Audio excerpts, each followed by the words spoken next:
నమస్తే, welcome to JS TV. నేను మీ journalist Siddhu.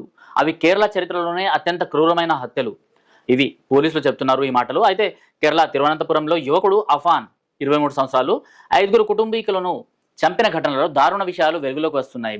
వీళ్ళందరిపైన attacks జరిగాయి. అయితే వీళ్ళకి సంబంధించిన ఫోటోలు ఇక్కడ కనిపిస్తున్నాయి. ఇక్కడ అఫాన్కి సంబంధించిన ఫోటో కనిపిస్తుంది. అండ్ ఎవరిపైన అయితే అటాక్ చేసిండో వాళ్ళందరూ, చిన్న పిల్లాడు కూడా ఇందులో మనకు కనిపిస్తున్నాడు. అయితే వాళ్ళకి సంబంధించిన బాబాయ్, వాళ్ళ తండ్రి అండ్ మిగిలిన వాళ్ళు వీళ్ళందరూ ఇక్కడ మనకు కనిపిస్తున్నారు. అయితే ఇది కేరళలో ఇటీవల చోటు చేసుకున్న ఒక రక్త చరిత్ర అనేసి మనం అనుకోవచ్చు. ఎందుకంటే ఇలాంటివి మనం ఇప్పటిదాకా ఎప్పుడూ వినలేదు, ఎప్పుడూ చూడలేదు కూడా. అంటే ఇంతమందిని ఒకేసారి 20 సార్లు సుత్తితో బాధాడు. సో ఇలా చంపుతూ రాక్షస క్రీడను మాత్రం ఇతను అఫాన్ వాళ్ళ ఫ్యామిలీ వాళ్ళకి చూపెట్టిండు. అంటే మనం అర్థం చేసుకోవచ్చు ఆ రోజు ఆ ఇంట్లో అసలు ఏం జరుగుతుంది అనేసి. సో డోర్లన్నీ పెట్టేసి దాని తర్వాత చంపడము, పిల్లలు కూడా దొరికినట్టు దొరకగానే వాళ్ళని పట్టుకొని చంపేయడము, ఇవన్నీ ఇక్కడ మనకు కనిపిస్తున్నాయి. అయితే ఇలాంటిది సినిమాల్లో మాత్రమే చూసాం మనం. అంటే అది కూడా ఇటీవల, అంటే డిసెంబర్లో రిలీజ్ అయిన మార్కో అనేసి ఏదైతే సినిమా ఉందో ఆ సినిమా కూడా, అంటే మనం ఇంతకుముందు తీసుకున్న బాలీవుడ్ సినిమాలు చూసుకోవచ్చు, లేకపోతే వేరే ఏ సినిమాలు తీసుకోవచ్చు.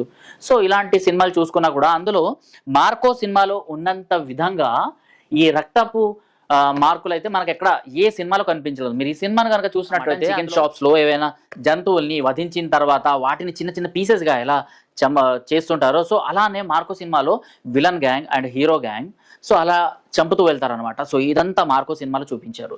అండ్ ఎంత అంటే చాలా రాగా దీన్ని చూపెట్టారు. సో బూతులు ఓకే సరే, బూతులు ఉన్నాయి ఆ సినిమాలో అనుకొని కాస్త ఆ సినిమా చూద్దామనేసి మనం కాస్త ముందుకు వెళ్తే మాత్రం మనకు ఇలాంటి ఏదైతే ఇక్కడ లతీఫ్, ఇక్కడ అఫాన్